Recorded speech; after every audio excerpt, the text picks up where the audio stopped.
Come on, buddy, you can do it. Oh my gosh, he's walking to here. Yes, come here, champ. The child's voice cut through the entire restaurant like a knife through silk. Daddy. Little Kofi, 5 years old, gap-toothed, wearing his best Sunday shoes, broke free from his mother's hand and ran across the marble floor of the most dangerous restaurant in Seoul. Straight to the man at the center table. The man that every person in that room feared. J10 did not move. He did not breathe. He sat at the head of a table surrounded by 12 of his most powerful associates. Men who had never seen their boss look surprised in their lives, and he watched a small boy in a blue sweater run toward him with his arms open wide. And the child looked exactly like him. The same jaw. The same dark, intense eyes.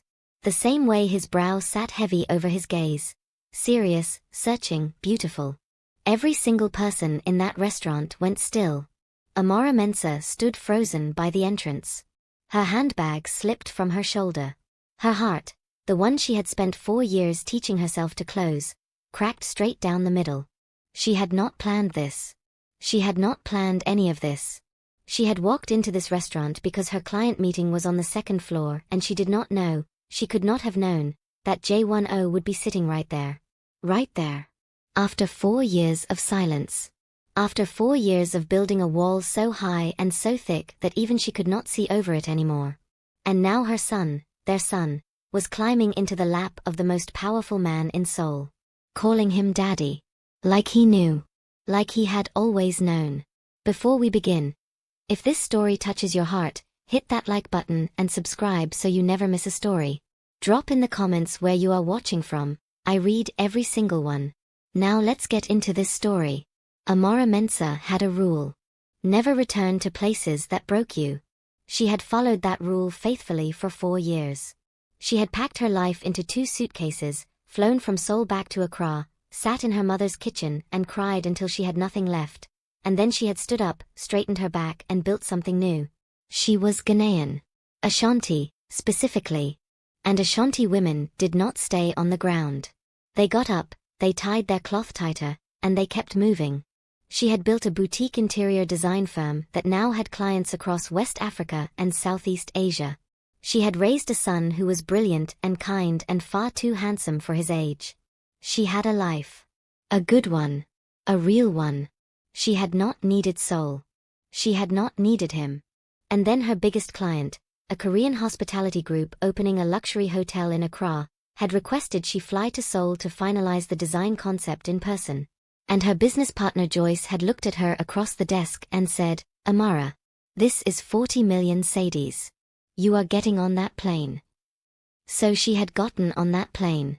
She had brought Kofi because her mother was visiting her sister in London and there was no one else. She had told herself Seoul was a city of 10 million people. The chances of crossing paths with J10 were essentially zero. She had been wrong. She was always wrong about him. The moment she walked into Cheongdam restaurant, just a quick lunch stop before her afternoon meeting, she had felt it. That shift in the air. That electrical pull that made the hairs on the back of her neck rise like something in her body recognized him before her eyes did. She had turned instinctively, and there he was, and for 1 full second the world simply stopped. He was 38 now. 4 years had done nothing to diminish him. If anything, they had sharpened him. He wore a dark charcoal suit that fit like it had been stitched onto his body. His hair was swept back. His jaw was as clean and strong as she remembered. And his eyes, those eyes that had always looked at her like she was the only thing in any room worth seeing, were locked directly onto her face. And then Kofi ran. And everything that Amara had carefully, painstakingly built, every wall, every rule, every never return to places that broke you, shattered at the sound of one small boy's voice. The men at J1's table did not move. 12 grown men, some of whom she later learned had never in their lives shown fear, sat perfectly still. Because their boss was still. And when J10 went still, the world went still with him. He looked down at the child in his lap. He looked up at Amara. And she watched something happen in his face that she had never seen before.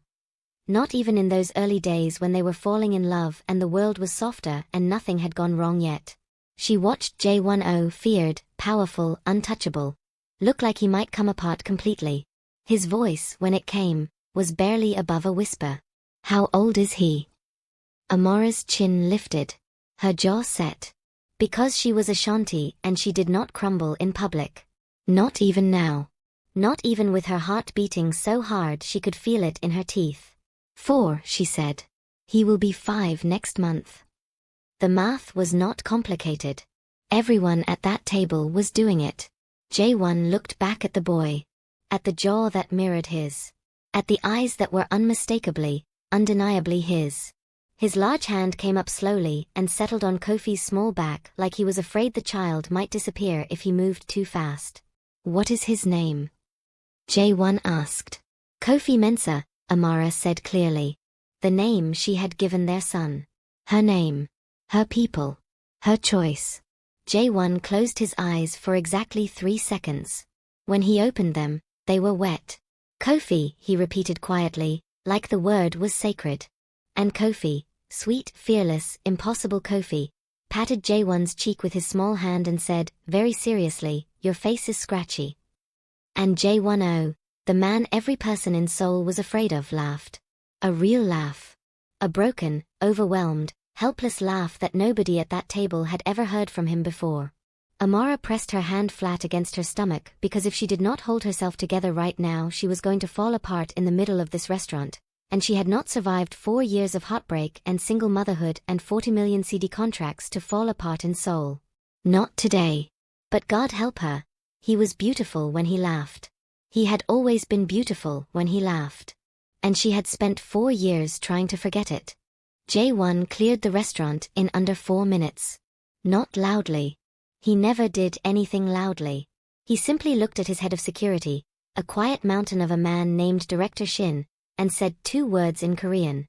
And within minutes, the restaurant staff had discreetly ushered every patron toward private rooms or alternate exits. His associates filed out without a word, the way water flows when a stone is moved. They were alone. Just him, Amara, and the small boy currently trying to steal a dumpling from his plate.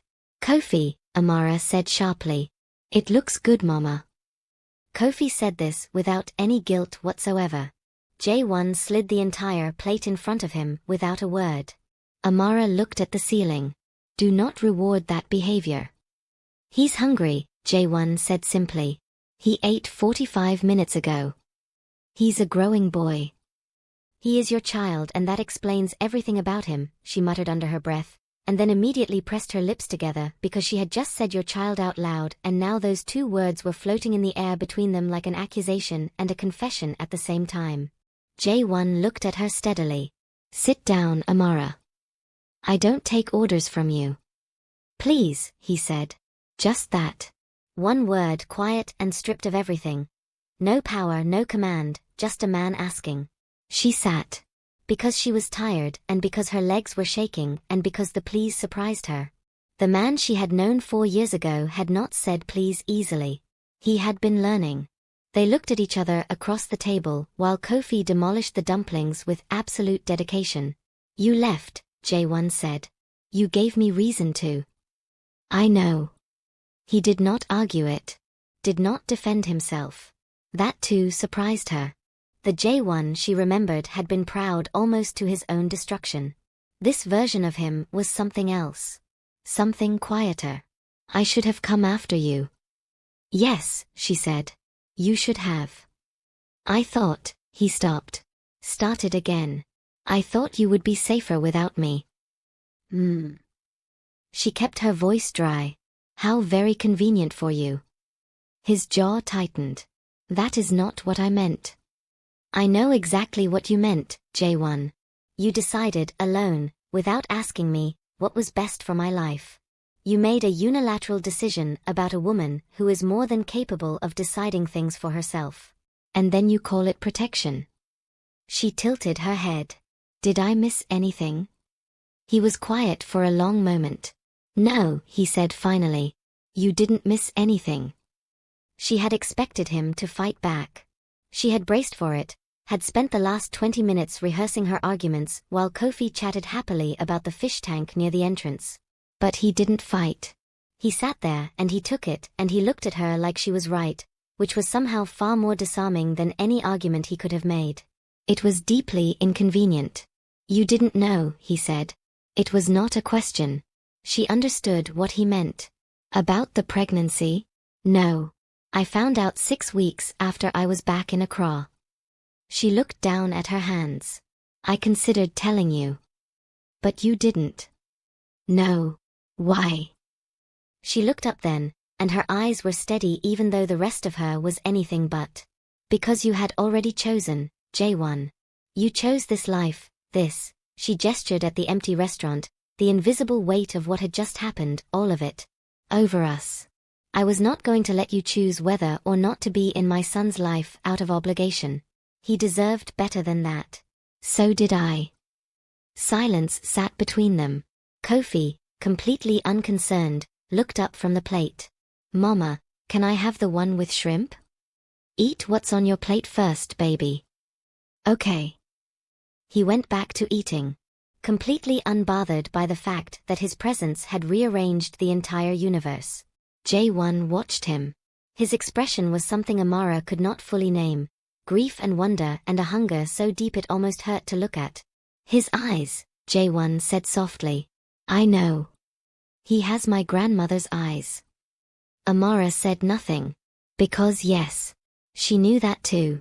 She had known it from the moment Kofi was born, and she had looked into those dark, heavy-lidded, searching eyes and thought, oh no. Because she had hoped, foolishly, that the baby would look more like her.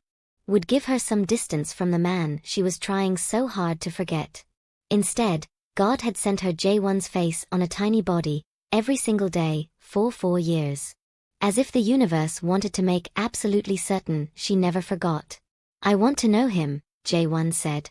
That is not a simple conversation. I know. He leaned forward. His elbows came to the table. His eyes found hers and held them. But I'm asking to have it. Not today, if you're not ready. But I'm asking, Amara. I'm not going to pretend I didn't just meet my son. His voice dropped lower. I'm not capable of that. She believed him. That was the problem. She had always been able to believe him when it mattered. Even now. Even after everything. I'm in Seoul for 8 days, she said carefully. Something in his face shifted. Opened. Then we have 8 days to start. She looked at him for a long moment. Measured. Guarded. But real. Don't make me regret it, she said. And J10, who had never in his adult life made a promise he wasn't certain he could keep, said quietly, never again. He sent a car for her the next evening. Not just any car. A deep navy Genesis with a driver named Mr. Park who opened her door, addressed her as Ms. Mensah, and handed Kofi a small wrapped package the moment he was buckled in. Kofi tore it open immediately. Inside was a toy, a small articulated robot, clearly expensive, clearly researched, clearly not a generic gift grabbed from an airport shop. It was exactly the kind of thing a 5-year-old with Kofi's particular obsessions would love. Amara looked at the robot. Then out the window. Then up at the ceiling of the car. He had noticed.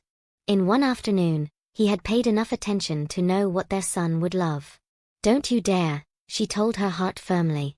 We are being careful. Her heart paid absolutely no attention. J1 met them at the entrance of a restaurant she would never have found on her own. Tucked inside a residential building in Buckshan, no sign outside, the kind of place that existed only if someone brought you. He was not in a suit tonight. Dark trousers, a simple black shirt, sleeves rolled. He looked like a man trying to be something softer for the evening. He looked devastating. Kofi ran to him immediately. Amara chose not to analyze this. The dinner was small and perfect, a private room, a meal that somehow managed to include both Ghanaian flavors and Korean ones, a detail that made her pause mid-bite because it meant he had called ahead, had found out what she loved, had taken time for it. You're staring at the food, he said. I'm noting things. Is that right? Gathering evidence. His mouth curved. For or against me? The jury is still deliberating. Kofi, between them, was telling J1 a very long and complicated story about a frog he had seen near his grandmother's garden in Accra. J1 listened to every word with the full weight of his attention. Asked questions. Remembered details. When Kofi got to the dramatic conclusion, the frog had leapt onto his grandmother's foot and she had screamed and knocked over her tea. Jaewon laughed, and Kofi laughed, and the sound of the two of them laughing together did something to Amara's chest that she was entirely unprepared for. She excused herself to the restroom. She stood over the sink and breathed. For years, she told herself. You built 4 years of a good life. You are not going to dismantle it in 48 hours over a man who hurt you, no matter how well he feeds your son or how good he looks in that shirt. Her reflection looked back at her with the expression of a woman who was absolutely going to do exactly what she was telling herself not to do, and they both knew it. She returned to the table composed. Elegant. She had not been president of her university's student council at Legan for nothing. After dinner, when Kofi had fallen asleep across 2 chairs with Jaewon's jacket folded beneath his head, they sat across from each other with tea between them and the quiet pressed close. Can I ask you something? Jaewon said. You can ask. Were you happy? He said it simply. No manipulation in it. Just a man wanting to know. These 4 years. Without me. Were you happy? She considered the question with the honesty it deserved. I was full, she said finally. My life was full.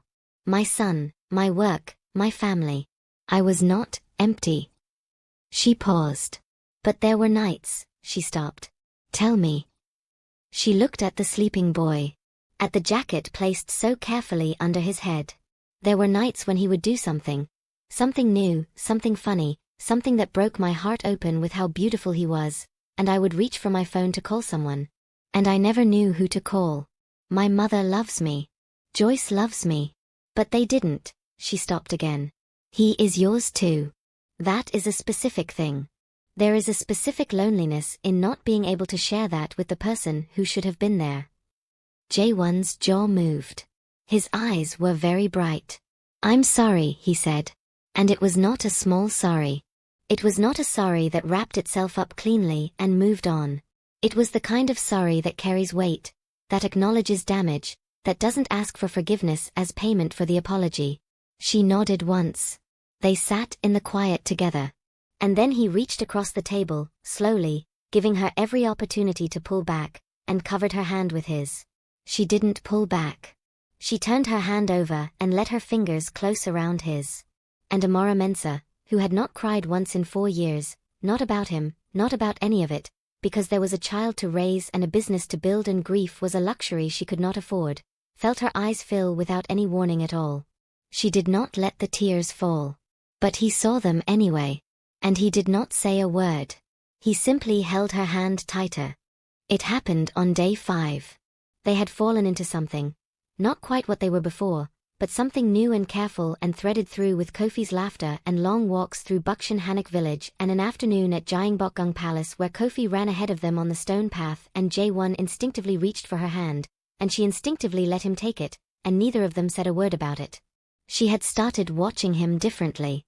Watching the way he listened to Kofi as if the boy were saying the most important things in the world. Watching the way he looked at her when he thought she wasn't paying attention. Like she was something he had lost and found and could not quite believe was real. She had started, against every warning from every sensible part of her, to feel safe. And then the trouble came. It came in the form of a man named Beck, a rival, one of Jaewon's associates explained later, from a faction that had been circling for months. It came while Amara and Kofi were returning to their hotel after dinner with Jaewon, while Jaewon was 20 minutes behind them dealing with a phone call. The car was stopped. 2 black vehicles. 3 men who stepped out with the specific kind of stillness that told her immediately that these were not ordinary men. Amara pulled Kofi against her body. She did not scream. She assessed.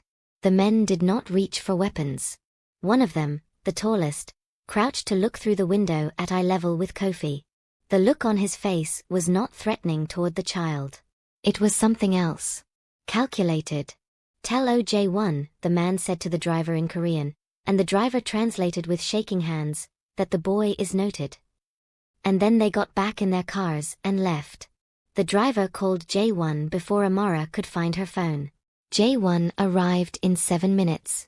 She would never forget the look on his face when he opened the car door. When his eyes went first to Kofi, checking, scanning, cataloging every inch of his son, and then to her, and the look that crossed his face when he confirmed they were both unharmed was something between relief so profound it was almost pain, and a fury so cold and contained it made the temperature in the air around him drop. "Come with me," he said. "J1. Please." Again. That word again. Raw and direct. "I need you both where I can see you. Please." She took Kofi and she went with him. He took them to a private residence. Not his main home, she understood, something safe and undisclosed. There were people already there. His security team, moving with quiet efficiency. Someone had set up a small room for Kofi with toys and a bed, and someone else had arranged food and tea for Amara. He had planned for the possibility of this. He had hoped it wouldn't be needed. She sat in the kitchen while Kofi slept down the hall. J1 came in and sat across from her. He looked tired. Not physically, the man was built like a fortress. He looked tired in the soul. "They won't touch him," he said. "Or you. I need you to know that." "I know," she said. And she found that she meant it. Whatever else J10 was or wasn't, she had never doubted his capacity to protect what was his. "This is what I was afraid of," he said quietly. 4 years ago. "This is exactly what I was afraid of." "I know." She looked at her tea. "I know that's why you let me go." She looked up. "But J1. You understand what you did, don't you? You removed me from a danger I could have chosen to face. You made the decision that I couldn't handle knowing the risk." He was quiet. "I was afraid," he admitted. "Not of the danger. I've never been afraid of that. I was afraid of you seeing what I really was and deciding I wasn't worth it."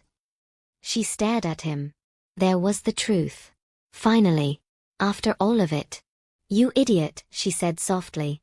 He looked startled. "J1." She leaned forward. "I am from Kumasi. My grandmother sold fabric in Kijisha market for 40 years. My mother built a school with her own hands. I come from women who look at hard things and say, is that all you've got? You thought I would run from you." He looked at her for a long moment. "I didn't know," he said. "You didn't ask." The silence was different now. Something had cleared in it. Some weight had lifted that had been pressing on both of them since the restaurant, since long before that. He reached across the table. His hand opened, palm up. An offering, not a demand. She looked at his hand.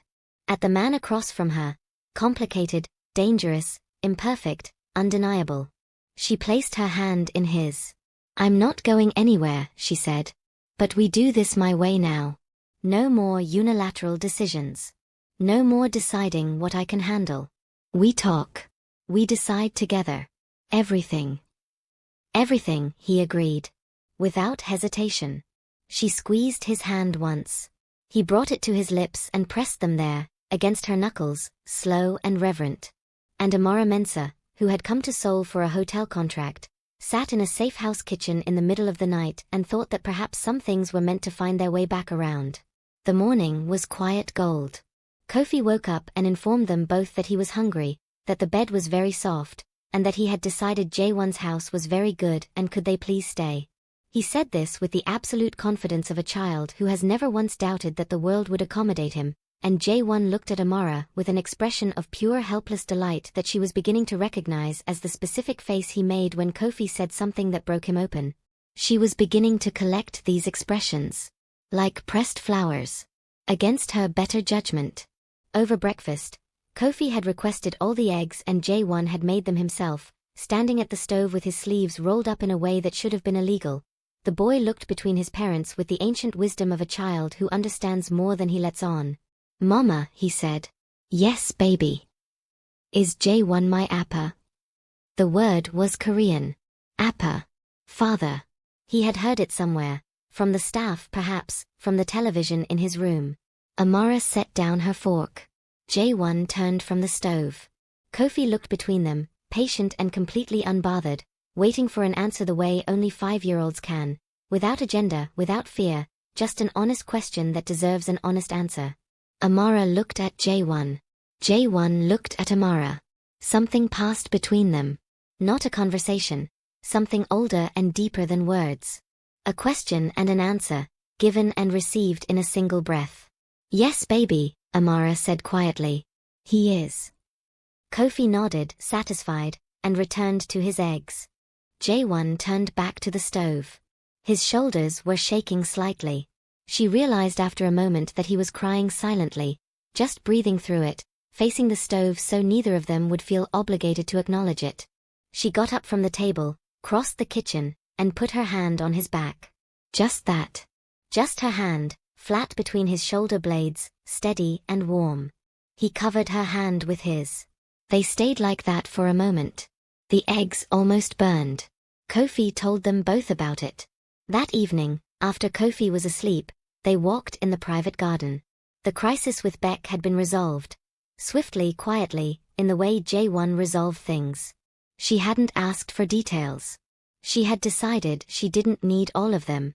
She would learn over time what she could carry and what to let him carry. That was the work. That was the real work of choosing someone complicated, the ongoing negotiation of what love can hold. The night was cool and there were paper lanterns strung low across the garden because someone on Jae-won's staff had put them there without being asked, and she was beginning to understand that the world Jae-won inhabited moved quietly in his orbit, arranging things toward beauty when it could. He had been like this with her once. Before. Small arrangements. Things in rooms that were different when he had been in them. Flowers she didn't remember buying. The right tea, at the right temperature, at the right moment.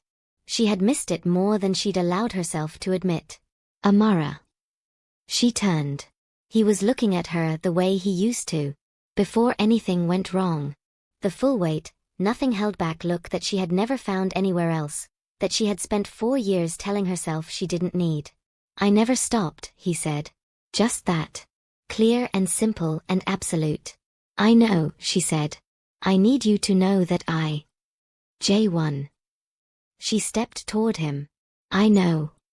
He searched her face. She reached up and put her hand against his jaw, the jaw their son had inherited, and felt the muscle there, tense and real beneath her palm. When he kissed her, it was not hurried. It was the kind of kiss that is an answer to a long question. Slow, deliberate, certain. His hands came to her face like she was something irreplaceable, which she was, which she had always been, which he had been foolish enough to forget once and was never going to forget again. She kissed him back. Fully. Completely. 4 years of walls coming down all at once in a garden strung with paper lanterns in Seoul. When they finally broke apart, she pressed her forehead to his, and they stood there, breathing the same air. Stay, he said. In Seoul. With me. His hands were still cupping her face. I'll go to Accra if that's what you need. I'll go wherever you are. But I need, Amara, I need you to let me try. To be what I should have been from the beginning. She pulled back enough to look at him. You'll need to do a lot of work, she said. I know. Kofi is not a part-time situation. I know. And I am nobody's backup plan or convenient arrangement. If you're in, you're in. Fully. Amara. His eyes were steady. I have been in since the night we met. I just took a catastrophic detour getting back here. She laughed, a real one, surprised out of her. He smiled. And she had forgotten, somehow, what it did to her when this man smiled. Okay, she said. Okay. Okay. We try. She pointed at him. My terms. Every single one, he agreed. He kissed her again. Softer this time. An agreement sealed. And then his phone rang. He stepped back, frowning at the screen. His expression shifted in a way that made her stomach tighten. What is it? She asked. He looked up at her. And for the first time since she had walked back into his life, she saw something in his eyes she did not recognize. Not fear. Jae-won was not afraid. But something close to it. Something that looked like a man standing at the edge of a truth so enormous he wasn't sure the ground would hold beneath it. It's about your son, he said quietly. She frowned. Kofi is asleep down the. Not Kofi. The world went still. She stared at him. Amara. His voice was very careful, very controlled. There is something I have to tell you. Something I should have told you before any of this began. He looked at the phone. Back at her. About who Kofi really is. About what his birth means, not just to us, but to everything I've spent 20 years building. The paper lanterns swayed in the night breeze. Amara's heart was beating very fast. Tell me, she said. And J10 took a breath. And began. Part 2 is coming. And what J1 reveals in that moment will change absolutely everything you thought you knew about this story. If you are still here, if your heart is full and you need to know what happens next, hit that subscribe button right now. Part 2 drops soon. And you do not want to miss a single second.